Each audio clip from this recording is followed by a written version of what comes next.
Magandang araw! Atensyon po sa lahat ng ating mga SSS pensioners. Ngayong araw po ay meron po kayong dapat na malaman na magandang balita na mangyayari po sa December 26, 2025. Ano ba ang balitang ito? Bakit kinakailangan malaman ng ating mga SSS pensioners? At malalaman niyo po iyan dito lang sa aking YouTube channel. Kaya inaanyayahan kita na tapusin mo ang video na ito hanggang sa dulo nang sa gayon makuha mo ang punto ng video kong ito. At hayaan niyo akong i-explain lahat-lahat ng ito nang sa gayon po mas maklaro natin kung ano ba yung ibig ipahiwatig sa balitang ito. Sa mga nagtatanong sa akin, Sir, kailan po ba ang crediting schedule sa January na pension namin sa SSS?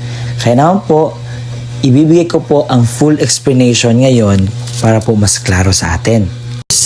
January pension release, mapapaaga pong mabigay.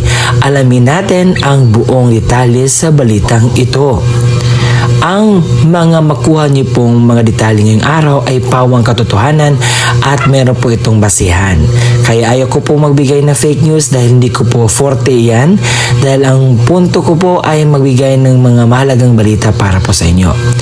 And kung gusto mo ang ganitong balita, paki-subscribe po ang ating YouTube channel at inaanyayahan kita na tapusin mo ang video na ito hanggang sa dulo nang sa gayon makuha mo ang punto ng video ko ito.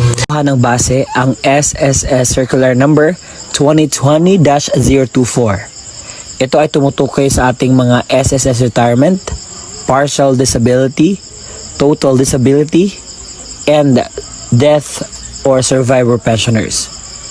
Ito po ay para sa mga nagtatanong kung kailan po ba i-credit ang kanilang pensyon sa SSS. So may number 1 dito nakita niyo sa baba. The schedule of crediting of regular monthly pension shall be as follows. May nakita kayong date of contingency. Kung ikaw ay may date of contingency na 1st to 15th day of the month, ikaw po ay first batch at makikredit po ang iyong pension sa unang araw ng buwan. At kung ikaw naman ay may date of contingency na 16 to the last day of the month, ikaw po ay second batch at makukuha nyo po ang inyong pension sa 16th day of the month. But meron po siyang exemptions.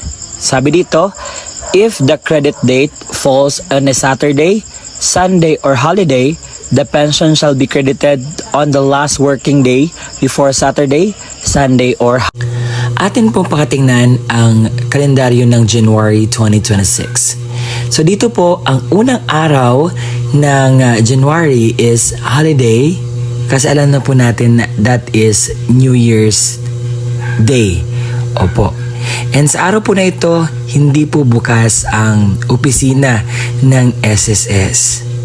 At ang dapat po natin gagawin ay backward po tayo. Kinakailangan po tayong pupunta sa December na calendar. Ito po ang December na calendar 2025. But before tayo po-proceed kung kailan nga ba ibigay ang inyo pong pension or yung crediting schedule po para po ilagay ang pension ninyo sa inyong ATM, alamin muna natin ang mga holidays sa December 2025. So kung una tayo dito sa 31, ang 31 is a last day po ng araw ng 2025 o ng taon, kaya wala pong crediting schedule dahil medyo half day lang or holiday ito. 30 is talagang regular holiday.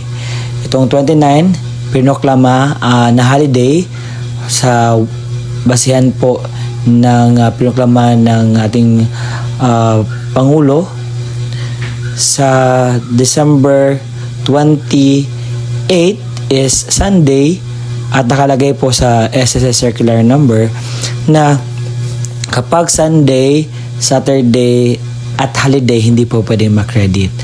Ang 27 po is Saturday, hindi po siya pwede.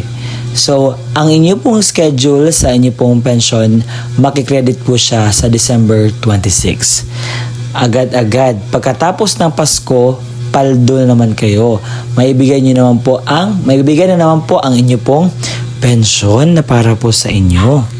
Ngayon po, wala pa pong balita sa second tranche. Ang meron naman po yung pina-increase noong nakaraang September 2025. Yun po ang inyo pong increase na natatanggap. And as of this moment, parang malabo na pong maibigay ang second tranche natin.